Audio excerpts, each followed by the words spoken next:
Hello students, कैसे हैं आप सब। स्वागत है आपका मेरे YouTube channel NCERT maths class पे। पिछले दो वीडियोस में अपने एनसीईआरटी क्लास 11th में इसमें चैप्टर नंबर 10th में मिसलेनियस एक्सरसाइज विविध प्रश्नमाला स्टार्ट कर रखी है जी। ठीक है जी। दो वीडियो में अपने क्वेश्चन 1 से लेकर 16 तक के क्वेश्चन अपने इस वीडियो में कर लिए थे। उन दोनों वीडियो में अगर आपको वो वाले वीडियो देखने हैं तो आप ऊपर जाके प्ले लिस्ट में देख सकते हैं। प्ले लिस्ट के अंदर आपको 11th 10th और 12th क्लास के सारे चैप्टर अलग से सीरियल वाइज मिलेंगे। आपको किसी भी चैप्टर के अंदर कोई सी भी एक्सरसाइज और कोई से भी एग्जाम्पल या क्वेश्चन देखना चाहते हैं तो आप ऊपर जाके प्ले लिस्ट में सिंगल क्लिक में देख सकते हैं। ठीक है जी। आज के इस वीडियो में अपन एनसीईआरटी क्लास 11th में इसमें चैप्टर नंबर 10th में मिसलेनियस एक्सरसाइज कंप्लीट करने वाले हैं, जिसका क्वेश्चन नंबर 17 मैंने बोर्ड पे लिख दिया है। देखो क्या कह रहा है कि समकोण त्रिभुज के कर्ण के एंड पॉइंट ये है ना। कोई राइट एंगल ट्राइंगल है, उसमें हाइपोटेनियस के and point this and this है। ठीक है। त्रिभुज के समकोणीय भुजाओं का एक समीकरण ज्ञात कीजिए ना। त्रिभुज की समकोणीय भुजा है ना, हाइपोटेनियस के तो एंड पॉइंट दे दिया आपको, बाकी जो दो साइड आपकी बची राइट एंगल ट्राइंगल के अंदर, उन दोनों की इक्वेशन अपन को फाइंड करनी है ना। तो पहले इन दोनों पॉइंट्स को अपन ग्राफ में ड्रॉ करते हैं ना। देखो क्या है, क्या है देखो,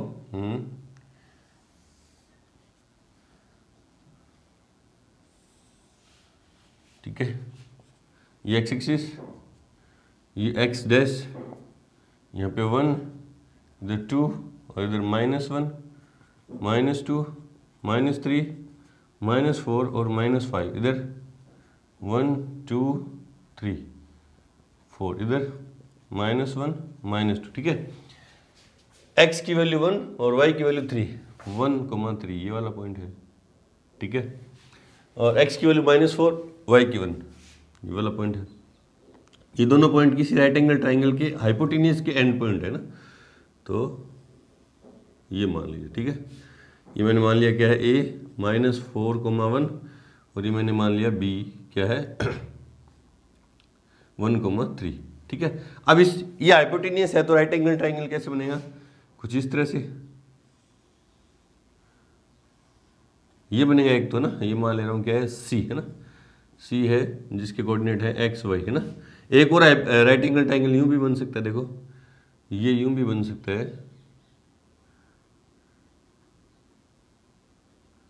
एक राइट एंगल ट्राइंगल इस तरफ बन सकता है ना। ये मैंने मान लिया d है क्या है x1 y1 है ना। तो दोनों राइट एंगल ट्राइंगल ना, इस हाइपोटेनियस पे दो राइट एंगल ट्राइंगल बन सकते हैं। एक तो दिस ADB, अगर हाइपोटेनियस AB है तो ADB, और अगर हाइपोटेनियस AB है तो दूसरा राइट एंगल ट्राइंगल क्या होगा, ACD है ना। अपन दोनों की बात करेंगे ना। गिवन आंसर में गिवन A जिसके कोऑर्डिनेट क्या है 1,3, नहीं A किसको माना मैंने -4,3, A क्या है -4,1 एंड B क्या है 1,3 are the end points of hypotenuse of a right triangle ABC है ना। अब मुझे क्या करना है, मुझे BC और AC की इक्वेशन चाहिए या किसकी AD और BD की इक्वेशन चाहिए ना। सिंस बाय ग्राफ ना, बाय ग्राफ, ठीक है, AC side AC of triangle ABC is parallel to x axis, देखो ना ग्राफ से अपन ने देखा कि इस राइट एंगल ट्राइंगल की AC जो साइड है वो किसके पैरेलल है, x एक्सिस के पैरेलल है। और x एक्सिस पे यहां से देखूं मैं, अगर यहां से देखूं तो इस ग्राफ से देखा मैंने तो x की वैल्यू कितनी है यहाँ पे 1 है और y की वैल्यू कितनी है यहाँ पे क्या है 1 है ना। 1,1 मतलब c के जो कोऑर्डिनेट है वो क्या है 1,1 है ना। देयरफॉर इक्वेशन ऑफ AC की इक्वेशन क्या होगी, y = 1 है ना। बोले सर कैसे है ना, कैसे या तो अपन दो तरीके से इसकी इक्वेशन फाइंड कर सकते हैं ना। AC पे दो पॉइंट के कोऑर्डिनेट अपन को पता चल गए -4,1 और 1,1, 2 पॉइंट फॉर्म से अपन इसकी इक्वेशन फाइंड कर सकते हैं। या कैसे किसी भी लाइन है ना, देखो उसी से भी यही आएगी x2 y - y1 की जगह की तरफ 1 या है ना, और y2 1 upon x2 minus x1, 1 plus 4 और x माइनस x1 तो मतलब प्लस 4 है ना। तो देखो 0 अपॉन समथिंग 0 और 0 है ना, तो वही इक्वल्स क्या आएगा यहाँ से 1 है ना। दो तरीके से फाइंड कर सकते थे, या तो जो अपन ने ये मेथड देखा ही है ना, या अपन को पता है कि x एक्सिस के पैरेलल किसी भी लाइन की इक्वेशन क्या होती है, y equals to some a, और a क्या है, जो भी जिस पॉइंट से y एक्सिस पे जिस पॉइंट से वो लाइन पास होगी, तो यहाँ से 1 से पास होगी तो x इक्वल्स टू कितनी, y इक्वल्स टू कितनी होगी a, ठीक है। एंड साइड AC की जगह क्या होना है, BC है ना, BC of triangle ABC is parallel to y axis. अपने ग्राफ से देखा कि राइट एंगल ट्राइंगल ABC की जो BC साइड है वो किसके पैरेलल है, y एक्सिस के है। देयरफॉर इक्वेशन ऑफ BC क्या होगी, x इक्वल्स टू 1। देखो ना x इक्वल्स टू 1, क्योंकि y एक्सिस के पैरेलल किसी भी लाइन की इक्वेशन क्या होती है, x equals to some constant, और कांस्टेंट क्या है, जिस कांस्टेंट से x एक्सिस से पास हो रही है वो लाइन है ना, तो 1 से पास होगी, तो इसकी इक्वेशन क्या होगी, BC की 1, x equals to 1। Again in case second है ना, इन केस सेकंड लिया, ये तो केस सेकंड लिया, फर्स्ट केस था। इन केस सेकंड, ठीक है, बाय ग्राफ ये फर्स्ट केस था, ये सेकंड केस है ना। इस पॉइंट के कोऑर्डिनेट देखूं मैं तो x की वैल्यू कितनी है यहाँ पे -4 और y की वैल्यू कितनी है 3 बाय ग्राफ है ना, ठीक है। यहाँ लिख देंगे अपन side AD is parallel to y axis है ना। देयरफॉर इक्वेशन ऑफ AD जो है y एक्सिस की पैरेलल, तो x इक्वल्स टू -4 इसकी इक्वेशन होगी। एंड इक्वेशन ऑफ BD किसके पैरेलल है, BD जो किसके पैरेलल है, x एक्सिस के पैरेलल, तो ये और पास का आंसर है 3 से, तो इसकी इक्वेशन क्या हो जाएगी, y इक्वल्स टू 3। ये इक्वेशन है। अगर किसी राइट एंगल ट्राइंगल के हाइपोटेन्यूज के दो एंड पॉइंट ये दे रखे हैं, तो बाकी की जो दो साइड बनेंगे, दो केस बनेंगे, क्योंकि दो राइट एंगल ट्राइंगल बनेंगे ना, उनमें दोनों केसेस में उन दो साइड जो बच गई उनकी इक्वेशन क्या होगी, फर्स्ट केस में तो x equals to 1 y equals to 1, और सेकंड केस में x इक्वल्स टू -4 और y इक्वल्स टू 3। चेक कर ले रहे हैं अपन, आंसर चेक कर ले रहे हैं। क्वेश्चन नंबर 17 मिसलेनियस में 17 x equals to 1 y equals to 1 है ना। उन्होंने सिर्फ आंसर दे रखा है ये है ना, ये वाला आंसर दे रखा है, ये केस उन्होंने कंसीडर कर नहीं रखा, ये वाला ट्राइंगल बना के उन्होंने दिखा रखा है। चलो जी, अपन ने दोनों बताए, दोनों गलत नहीं है, दोनों आप बताओगे तो गलत नहीं है, एकदम एक्यूरेट है। चलो जी बढ़ते हैं क्वेश्चन नंबर 18 की तरफ से। पहले वीडियो को रोके और नोट करें। क्वेश्चन नंबर 18 देखो क्या कह रहा है कि किसी बिंदु के लिए रेखा को दर्पण मानते हुए बिंदु दिश का इस लाइन में प्रतिबिंब ज्ञात कीजिए ना। अपन को क्या करना है, किसी पॉइंट के लिए कोई लाइन क्या है, एज ए मिरर का काम करे, तो उस मिरर में, उस लाइन के मिरर, मतलब ये मिरर जो एक लाइन का काम करेगी, तो मिरर में इस पॉइंट की इमेज अपन को फाइंड करनी है। इमेज फाइंड करनी मतलब इस पॉइंट की इमेज जो बनेगी उसकी कोऑर्डिनेट फाइंड करनी है ना। तो मान ले रहा हूँ ये जो लाइन है, वो क्या है, x plus 3y equals to 7 है ना। ऐसा क्वेश्चन अपन ने एक पहले भी किया था ना। इसके सामने ये एज ए मिरर है, इसके सामने एक पॉइंट है A, जिसके कोऑर्डिनेट क्या है 3,8 है ना। ये मान लो ये पॉइंट है ना ये, और इसकी इमेज यहाँ क्या बनेगी, मिरर के अंदर बनेगी। कहाँ पे, मान ले रहा हूँ ये B पॉइंट पे बनी, जिसके कोऑर्डिनेट क्या है H, की है ना। देखा ना, ये अपन मैंने आपको बताया था कि प्लेन मिरर के अंदर जितनी मिरर से जितनी दूरी पर अपन खड़े होते हैं, मान लो 3 सेमी की या 3 मीटर की दूरी पर खड़े हैं, तो पीछे अपना जो इमेज बनेगी वो भी क्या बनेगी 3 मीटर। मतलब अपने और अपनी इमेज के बीच की जो डिस्टेंस है वो डबल हो जाएगी। डबल किसकी डबल सर, जितनी दूरी पर अपन खड़े, मिरर से जितनी दूरी पर अपन खड़े हैं, इमेज और अपन के बीच की जो डिस्टेंस है उसकी डबल हो जाएगी ना। मैं 3 मीटर खड़ा था तो डिस्टेंस कितनी होगी 6 है ना। तो मतलब जो है ये क्या है, ये है ना, ये अपनी इमेज है, और ये क्या है, अब ये अपन है A और ये अपनी इमेज है B पे है ना। तो ये जो पॉइंट है, मान ले रहा हूँ P जो है मिड पॉइंट है किसका, AB, क्योंकि ये देखो 3 इधर है 3 इधर है, तो मिड पॉइंट हो गया कि नहीं हो गया, ठीक है, मिड पॉइंट है, ठीक है। और दूसरी बात, ये क्या कितने एंगल पे बनेंगे, कट करेंगी एक दूसरे को 90 पे। देखो अपन सामने खड़े मिरर के, तो अपनी और अपनी इमेज और ये मिरर के बीच का जो एंगल है वो कितना होगा 90 डिग्री का ना, ठीक है। आंसर में लेट बी जिसके कोऑर्डिनेट क्या है H comma K is image of point ए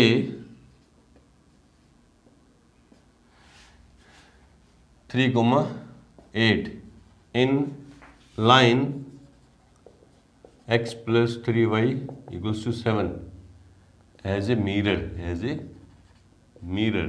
अपन ने मान लिया कि B जो पॉइंट है, पॉइंट A का क्या है, प्रतिबिंब है किसमें, इस लाइन में, जिसको अपन ने क्या मान रखा है कि मिरर, दर्पण मान रखा है ना। चलो ये यहां से हटा रहा हूं ना, ठीक है। सिंस ये डायग्राम बना रखा हमने, since P is mid point of A B, P जो है क्या है, मिड पॉइंट है किसका, ए बी का। मिड पॉइंट वाला formula x equals to x1 plus x2 upon 2 और y equals to y1 plus y2 upon, coordinate geometry 10th class वाली ना। अब p के कोऑर्डिनेट हमें पता नहीं है, तो x1 की जगह क्या, x की जगह क्या रखूंगा, x ही ना, x1 ए बी का मिड पॉइंट है, तो a के कोऑर्डिनेट है x1 y1 और b के हैं x2 y2 ना। तो 3 प्लस h अपॉन 2 और y इक्वल्स टू 8 प्लस के अपॉन 2। देयरफॉर p के कोऑर्डिनेट क्या है, 3 प्लस h अपॉन 2 और 8 प्लस के अपॉन 2। ये आगे p के कोऑर्डिनेट है ना।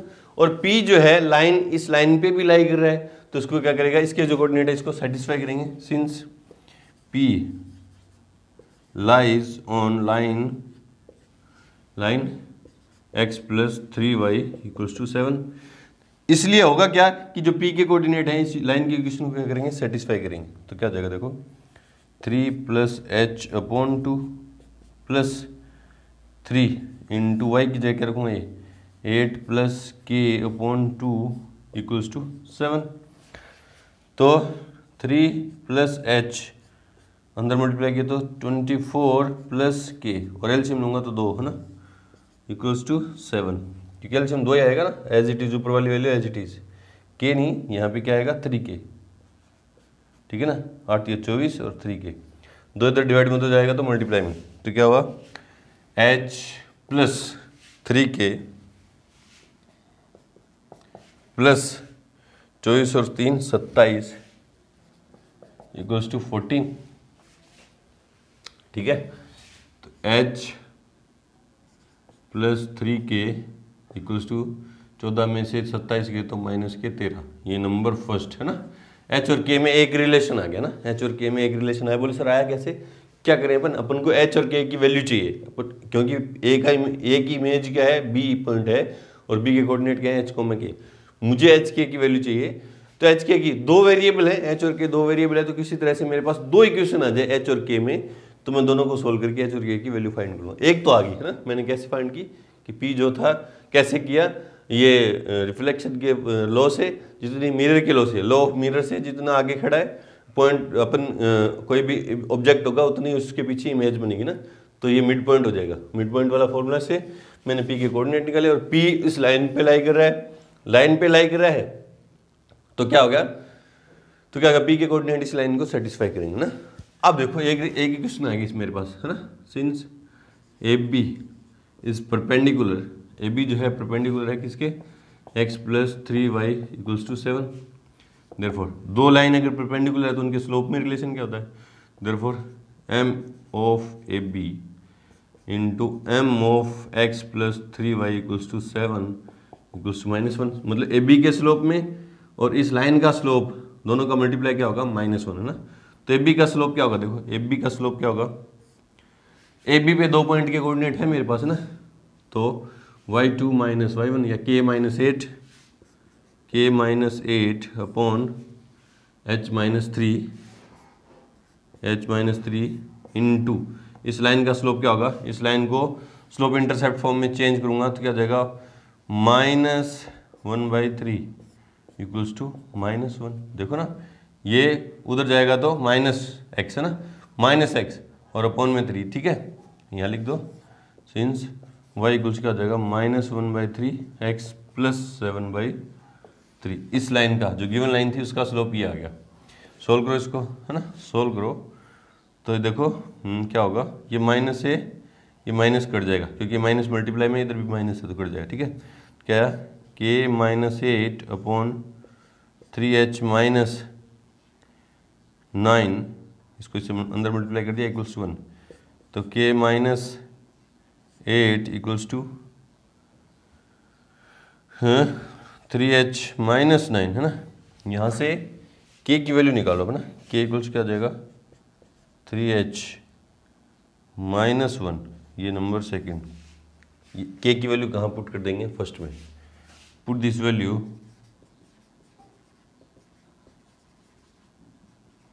इन फर्स्ट में के की वैल्यू ये पुट कर देंगे, क्या है h है, फिर प्लस 3 के की जगह क्या रखेंगे 3h माइनस 1, है ना, रख दो 3h minus 1 equals to minus 13, है ना, तो h प्लस 9h, सॉरी 3 3 जा 9h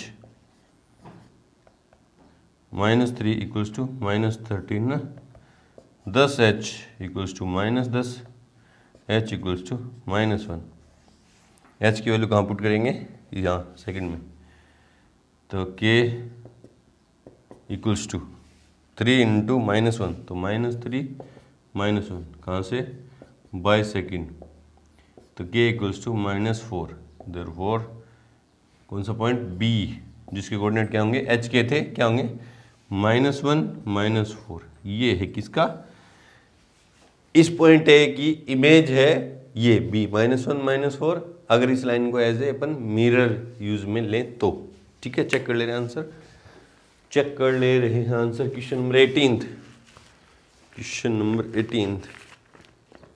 18 है -1 -4, बिल्कुल सही, इस तरह से करेंगे।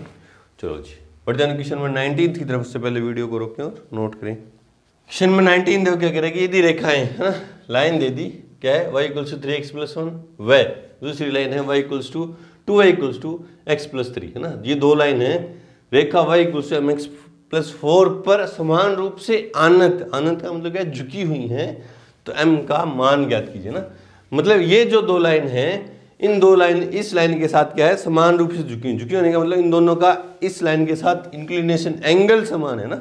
देखो ये कोई लाइन है, मान ले रहा हूँ, रफ डायग्राम है, y equals to mx plus 4, है ना, और जो फर्स्ट लाइन है वो मान ले रहा हूँ ये है, ये है ना, ये लाइन है, किस एंगल पे झुकी है, थीटा पे, है ना, और थीटा और y क्या है, इसकी इक्वेशन क्या है, y equals to 3x plus 1, और दूसरी कोई लाइन है, ये मान ले रहा हूँ यूँ जा रही है कोई, इसका भी इस लाइन के साथ जो एंगल है वो क्या है, थीटा है। एक्यूट एंगल की बात करें अपन, है ना, कौन से एंगल की बात करें, एक्यूट, और ये लाइन की इक्वेशन क्या है, 2y equals to x plus 3, है ना। ये दो लाइन है, ये दो लाइन जो थी ये तीसरी लाइन के साथ समान रूप से झुकी, मतलब इनका एंगल सेम है, इन दोनों के साथ इंक्लिनेशन सेम है, तो हमें m की वैल्यू फाइंड करनी है ना।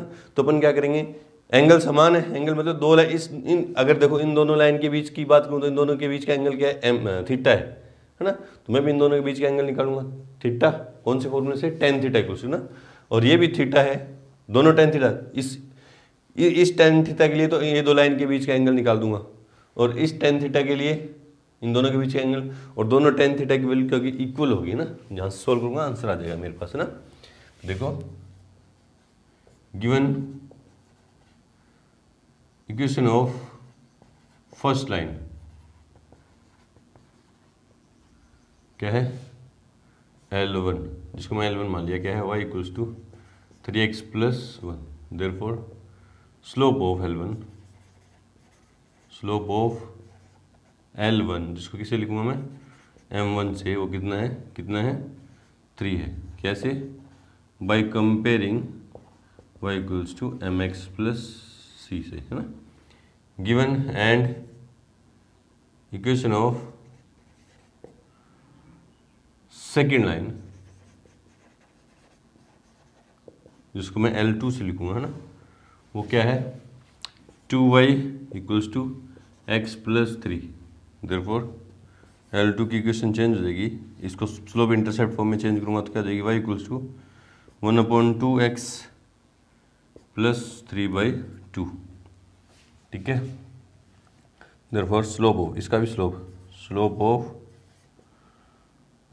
ऑफ L2, जिसको मैं M2 से लिखूंगा, वो कितना है 1/2। लाइन L1 का स्लोप तो है ये, और लाइन L2 का स्लोप क्या है दिस, है ना। एंड अब थर्ड इक्वेशन भी था, and equation of third line, जिसको मैं L से लिख दे रहा हूँ ना, वो क्या है y = mx + 4। Therefore slope of third line, जिसको मैं किसे लिखूंगा m से, वो क्या है m, y = m क्या है m, ये रही m = m, है ना। अकॉर्डिंग टू क्वेश्चन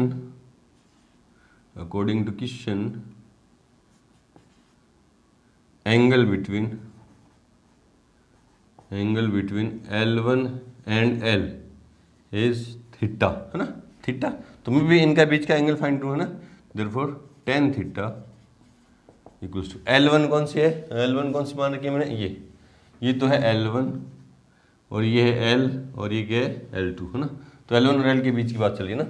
पहले फॉर्मूला लिख दो, M1 - M2 / 1 + M1 M2, ये तो फॉर्मूला है। ये M1 M2 ये वाले नहीं है, M1 M2 ना, किसकी बात चलिए, तो फॉर्मूला है ना। तो थीटा की वैल्यू कितनी है, थीटा ये tan थीटा = M1, किनकी के बीच की बात चल रही है M1, है ना। ये L की बात, इसका स्लोप कितना है M - M1 की वैल्यू कितनी है, या इसको आपने M1 की जगह तो सीधी वैल्यू पुट करो, M1 की जगह तो 3 - M2 की जगह M / 1 + 3M, सिंस ये लिख दो M2 = M। थोड़ा इधर खिसका दे रहे हैं, जगह चाहिए अपन को, है ना, जगह चाहिए, ठीक है। तो tan थीटा कितना हो गया, ये है tan थीटा, यही है tan थीटा, नंबर फर्स्ट मान ले रहे हैं। And angle between L and L2, अब L और L2 के बीच का एंगल कितना है is theta. Therefore tan theta = M1 की जगह क्या रखूँगा M - M2 की जगह कितना रखूँगा 1/2 / 1 + 1/2 M, ठीक है। तो tan थीटा सोल्व करेंगे तो एलसीएम लूँगा ऊपर, तो 2M - 1 / 2 होगा, और 2 + M / 2 होगा, 2 से 2 क्या हो जाएगा कैंसिल, ये नंबर सेकंड, है ना। By first and second, first और सेकंड में ये भी tan थीटा, ये भी tan थीटा, दोनों इक्वल होंगे ना, क्या आ जाएगा 3 - M / 1 + 3M = 2M - 1 / 2 + M, ठीक है। दोनों तरफ मोड रखें, मोड हटाऊंगा तो एक साइड क्या लग जाएगा +- लग जाएगा ना, क्योंकि अंदर वाली क्वांटिटी जो है नेगेटिव हो चाहे पॉजिटिव, मोड क्या कर देगा पॉजिटिव बना देगा, है ना। तो आगे वाली क्वांटिटी क्या होगी, अंदर वाली क्वांटिटी की वैल्यू क्या हो जाएगी, माइनस भी हो सकती है प्लस भी हो सकती है ना। देयरफॉर 3 - M / 1 +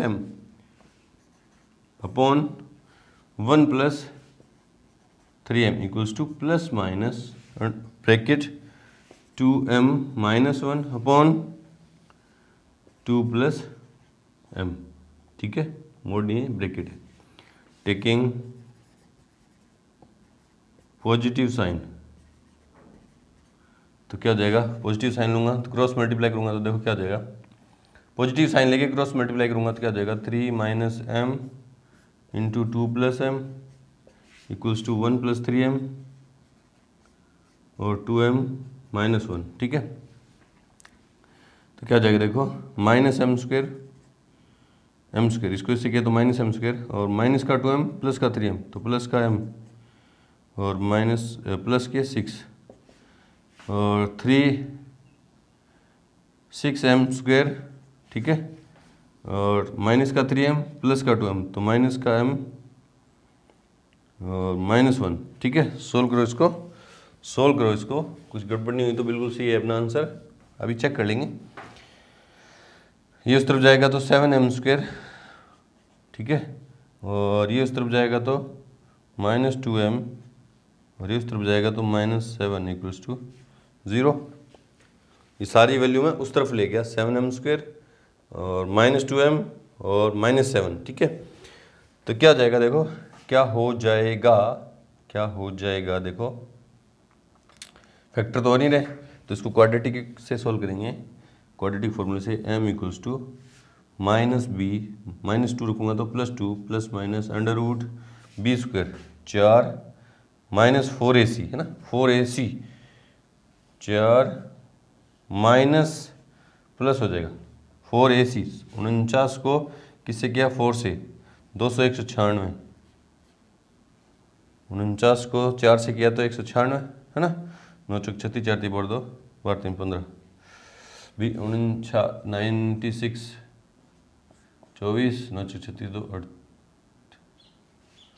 49 को किससे करना है, अरे 49 को किससे करना है, 4 से, 49 को 4 से 36, ठीक है, 196/2a, a कितना है, -2 है ना, a कितना है, 2a कितना है, 7, तो 14।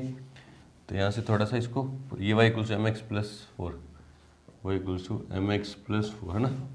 देखो क्या हुआ, m = 2 ± 200 ना, 200 के फैक्टर 100, 50, 25,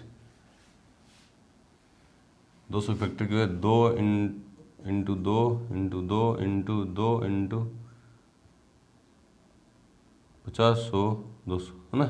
तो 10√2 है ना, 10√2, 10√2/14, ये आई फर्स्ट वैल्यू। या m = 2 से डिवाइड करूँगा तो 1 ± 5√2/7, ये आई m की वैल्यू। चेक कर ले रहे हैं, है क्या ऐसा कुछ, है क्या ऐसा कुछ। क्वेश्चन में 19th है ना,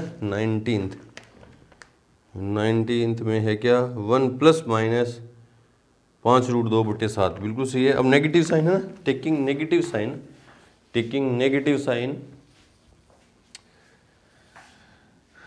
ये प्लस, हाँ सही है, बिल्कुल सही है ना, प्लस साइन लिया तो आंसर आया taking negative sign, taking negative sign लूंगा तो ये नेगेटिव का हो जाएगा ना, ये नेगेटिव हो जाएगा, ये तो इधर हो जाएगा, इधर जो सोल्व कर रखा है वही है ना, -m² + m + 6 = है ना, बी, ये तो इस तरफ पड़ा है जैसे, ये आगे माइनस लग जाएगा ना, इसके आगे क्या लग जाएगा, माइनस है ना, तो इसके आगे माइनस लग जाएगा, ये दोनों का मल्टीप्लाई होकर आगे माइनस लगेगा, तो ये सबके साइन चेंज हो जाएंगे ना, -6m² + m + 1 है ना। सारी वैल्यू उस तरफ लेके जाऊंगा, सारी वैल्यू इस तरफ लेके आऊँगा ना, तो क्या आएगा, ये आएगा इधर तो 5m² और ये आएगा तो 0, ये तो कट जाएगा, और इधर आएगा तो +5 = 0, तो 5m² = -5। यहाँ से आगे देखो, m² = -1, देखो ना, ये अपॉन में जाएगा। वापिस समझो ना, टेकिंग नेगेटिव साइन लेंगे तो ये तो एज इट इज, इसको जब मैं इससे मल्टीप्लाई करूँगा तो एज इट इज पड़ा रहेगा, ये लिख दिया मैंने ऐसा कैसा ना, टेकिंग नेगेटिव साइन लेके, और इसको मैं इससे मल्टीप्लाई करूँगा तो इसके आगे एक माइनस हो रहेगा ना, इसके आगे माइनस हो रहेगा, तो इन सब के क्या होंगे, साइन चेंज हो जाएंगे। मैंने साइन चेंज कर दिए सीधे ही ना, ये 6m² माइनस का, ये प्लस का और ये प्लस का, ठीक है।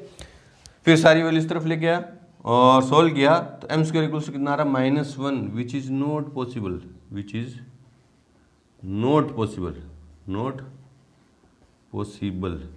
किसी रियल वैल्यू के लिए पॉसिबल नहीं है, क्योंकि m² किसी भी नंबर का स्क्वायर क्या होगा, नेगेटिव नहीं आ सकता ना। तो ये किया अपन है ना, ये कैलकुलेशन थी थोड़ी ना, कैलकुलेशन थी कि अपन को दिया क्या था कि दो लाइन थी, वो किसी तीसरी लाइन के साथ क्या है, समान रूप से झुकी, मतलब एंगल सेम है, तो हमें m की वैल्यू फाइंड करनी है। तो मैंने जो वैल्यू समान दे रखी थी उसी पे गौर किया कि झुकाव समान, मतलब थीटा सेम है दोनों के लिए, क्या है, दो लाइन जो थी तीसरी लाइन के साथ झुकी हुई, मतलब एंगल कितना उनका थीटा है वो समान है ना। तो मैंने क्या किया, पहले तीनों लाइन के स्लोप फाइंड किए है ना, फिर पहली दो लाइन के बीच किया एंगल से tan थीटा वाला फॉर्मूला लगाया, उससे एक इक्वेशन बनाई, फिर इन दोनों के बीच में टेन थीटा वाला फॉर्मूला लगा के दूसरी इक्वेशन नहीं, क्योंकि थीटा इक्वल है ना, यहाँ लिख दो, सिंस यहाँ लिखना चाहो तो लिख दो थीटा इक्वल क्या है थीटा, फिर आगे सोल्व किया तो अपना आंसर आ गया। आंसर बिल्कुल सटीक आएगा अगर आपकी कैलकुलेशन सही है तो। आंसर अपन ने पहले मैच कर लिया था, चलो जी। तो बढ़ते हैं क्वेश्चन नंबर 20 की तरफ। से पहले वीडियो को रोकें और नोट करें। क्वेश्चन नंबर 20 दो क्या कह रहा है कि एक चर बिंदु P है, एक वेरिएबल पॉइंट दे दिया P जिसकी कोऑर्डिनेट क्या दे दिए x और y, ठीक है। रेखाओं दो लाइन दे दी, एक पॉइंट दे दिया और दो लाइन दे दी और बोला कि इस पॉइंट की इन दोनों लाइन से लंबिक दूरी मतलब परपेंडिकुलर डिस्टेंस का जो सम है वो कितना है 10 है ना। मतलब इस पॉइंट की इन दोनों लाइन से परपेंडिकुलर डिस्टेंस कितनी है, डिस्टेंस कितनी नहीं है इन दोनों, इस पॉइंट की इन दोनों लाइन से परपेंडिकुलर डिस्टेंस का सम 10 है, ठीक है। तो दर्शाइए कि P अनिवार्य रूप से एक रेखा पर गमन करता है ना, मतलब P जहां जहां मूव करेगा वो एक लाइन पे मूव करता है, ये अपन को शो करता है, शो करनी है ना। मतलब P जो जहां जहां मूव करेगा, P का जो लोकस है, बिंदु पथ है, वो एक सरल रेखा है, ये हमें शो करना है। मान लो कोई दो लाइन क्या है, ये मान ले रहे हैं। फर्स्ट लाइन है क्या है x + y - 5 = 0, ठीक है। और दूसरी लाइन मान ले रहा हूँ कोई यूं है, दूसरी लाइन क्या है 3x - 2y + 7 = 0 है ना। और P कहीं इनके बीच में है ना, इनके बीच में है या इधर कहीं है, कहीं भी हो सकता है P कहाँ कहीं भी हो सकता है। मान लो यहाँ है P है ना, और मूव कर रहा है, और P पॉइंट की इन दोनों लाइन से जो परपेंडिकुलर डिस्टेंस है, उन लाइन से परपेंडिकुलर डिस्टेंस का जो सम है, इसका प्लस इसका जो सम है वो क्या है 10 है ना। कितना है 10 है, ये अपन को शो करता है 10 है, ये तो दिया है। तो हमें शो करना है कि P जहाँ जहाँ मूव करेगा वो एक स्ट्रेट लाइन में मूव करेगा। P बीच में भी हो सकता है, इधर भी हो सकता है। उसने डिस्टेंस इक्वल नहीं दी, P पॉइंट की इन दोनों लाइन से डिस्टेंस का सम 10 दे दिया। अगर ये 2 है तो ये 8 है, ये 1 है तो ये 9 है, इस तरह से सम कितना होगा 10 है ना, ठीक है। और P के कोऑर्डिनेट क्या है, P के कोऑर्डिनेट क्या है x और y है ना। गिवन आंसर में गिवन फर्स्ट लाइन क्या है x + y - 5 = 0। therefore distance of P ना, मैं क्या करने वाला हूँ, दोनों लाइन से डिस्टेंस निकालूंगा पॉइंट P की, और उन दोनों का सम कितना रखूंगा, इक्वल रखूंगा 10 के है ना। फिर उनको सोल्व करूंगा और मेरे पास जो आंसर है वो लेके आऊंगा मैं है ना। डिस्टेंस ऑफ P फ्रॉम, इसको मैं L1 मान ले रहा हूँ ना, फ्रॉम L1, और उसको लिख दूंगा किससे D1 से है ना। डिस्टेंस किसी भी पॉइंट की किसी भी लाइन से परपेंडिकुलर डिस्टेंस फाइंड करने का अपने पास फॉर्मूला क्या है, mode AX1 + BY1 + C upon √ A² + B² है ना।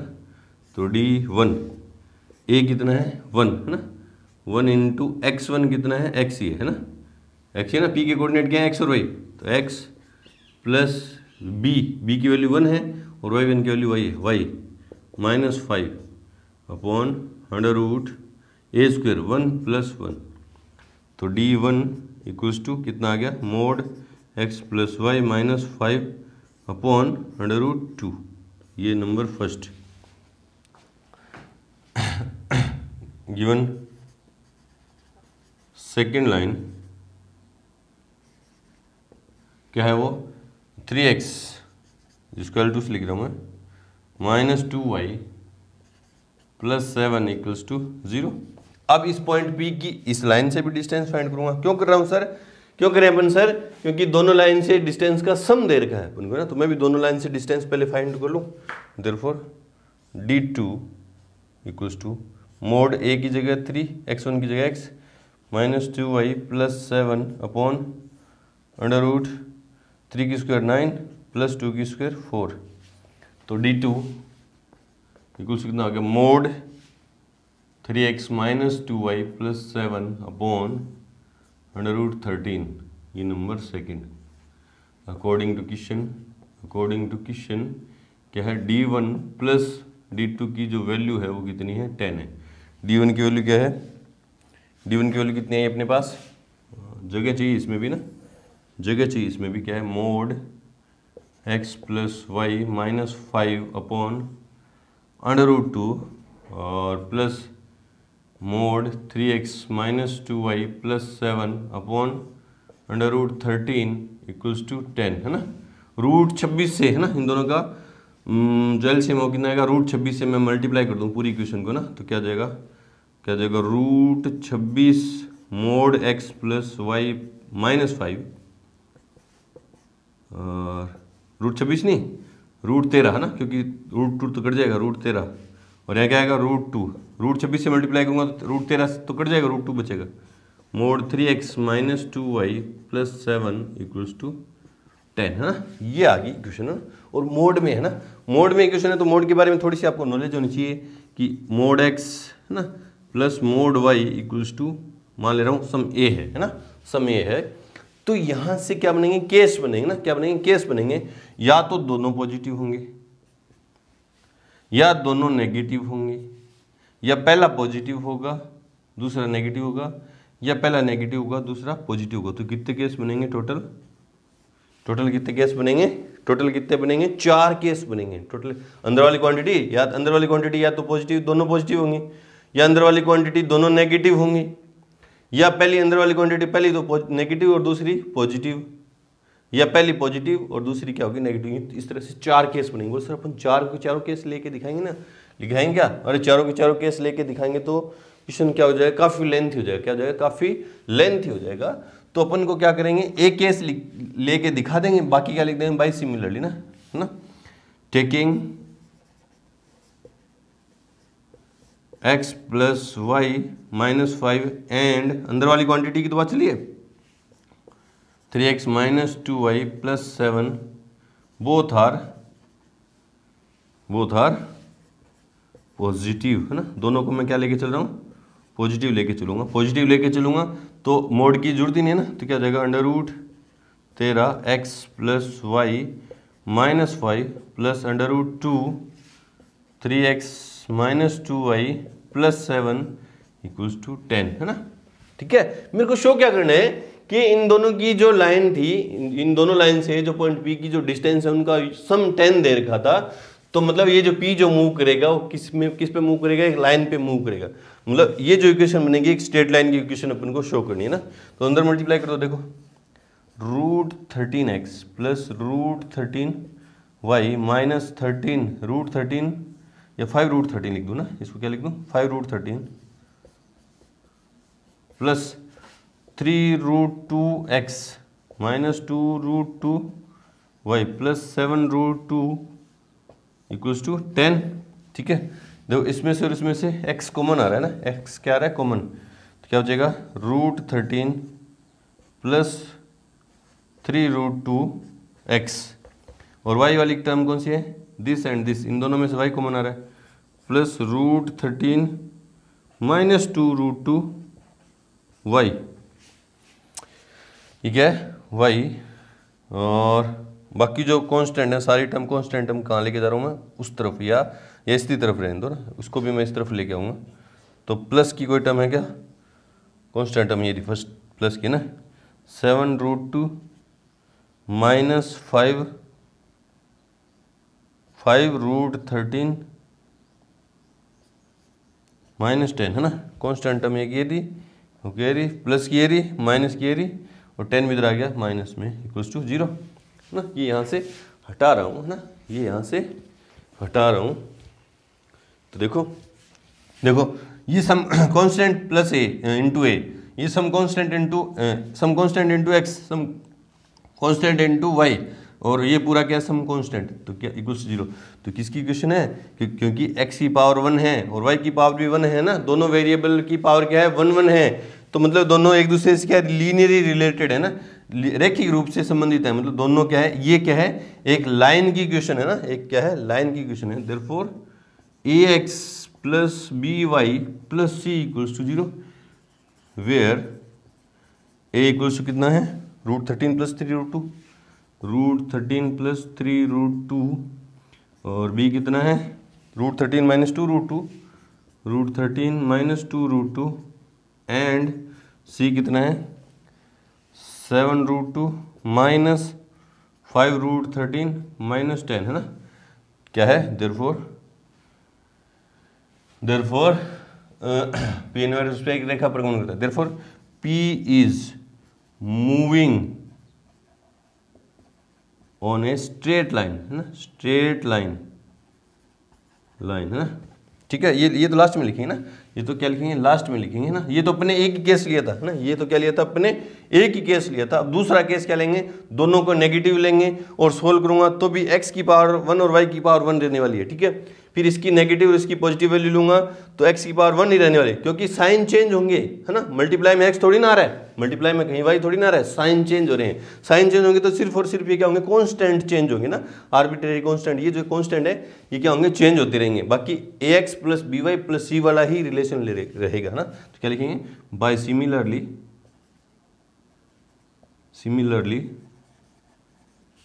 taking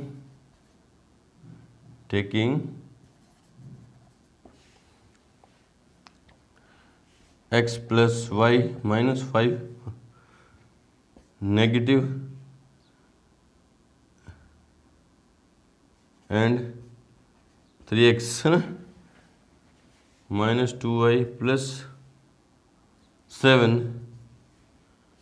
both are नेगेटिव, और ये पॉजिटिव एंड नेगेटिव और नेगेटिव एंड पॉजिटिव रिस्पेक्टिवली ना, respectively. Therefore P is moving on a straight line ना, स्ट्रेट लाइन ना। आप मैं बोल रहा हूँ वो कैच कर लेंगे ना, ये आपकी राइटिंग समझ में नहीं आ रही। P is moving on a straight line ना, हमें ये शो करना था कि P का जो लोकस है, P जहां मूव करेगा वो क्या करेगा, एक स्ट्रेट लाइन पे मूव करेगा। तो शुरुआत में आज के इस वीडियो में अपने शुरुआत में क्या बोला था कि आज इसमें क्या कर देंगे, मिसलेनियस एक्सरसाइज कंप्लीट कर देंगे। लेकिन क्वेश्चन क्या लेंथ है ना, अगर 8 के 8 क्वेश्चन इसी वीडियो में करने बैठेंगे तो वीडियो जो है लगभग 1.5 घंटे का चला जाएगा, जो बोरिंग लगेगा आपको ना, ठीक है जी। तो मिलते हैं इसके जो क्वेश्चन नंबर लास्ट के 4 क्वेश्चन है ना, 21 से लेके 24 तक के जो क्वेश्चन है करेंगे इस वीडियो के नेक्स्ट पार्ट में। तो मिलते हैं अपनी मिसलेनियस एक्सरसाइज के पार्ट 4 के साथ, तब तक के लिए गुड लक, थैंक यू।